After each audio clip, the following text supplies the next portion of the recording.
తల్లి కొడుకును కూర్చోబెట్టుకొని పక్కన, అరే నాన్న నువ్వు ఏడుస్తావారా అంటే, నేను ఏడవనమ్మా అన్నాడంట. ఎందుకురా నాన్న అంటే, అమ్మ నీకులాంటి అమ్మాయి నాకు కూడా భారీగా వచ్చింది కదా అని అంటాడంట.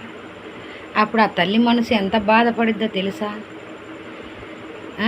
కూతురులే కానీ కొడుకులే కానీ తల్లి నవమోసాలు మోసి కానీ బయటపడేసిద్ది తల్లి.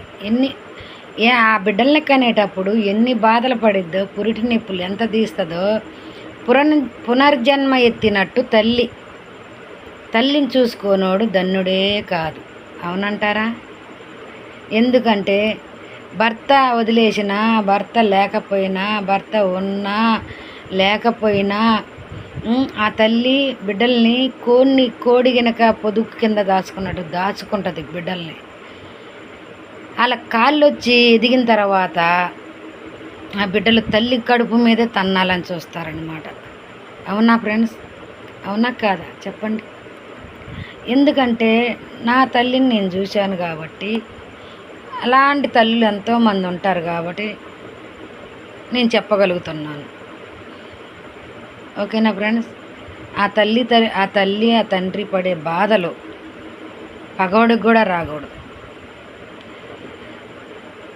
ఆ తల్లి తన కడుపు మార్చుకొని తన బిడ్డలకు పెట్టుకుంటుంది. అవునా ఫ్రెండ్స్?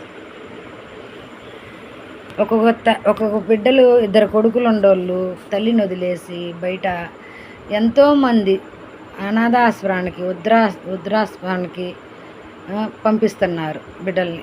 డబ్బులు ఇచ్చి మళ్ళీ వృద్ధాశ్రమంలో జాయిన్ చేస్తున్నారు తల్లుల్ని కానీ తండ్రుల్ని కానీ.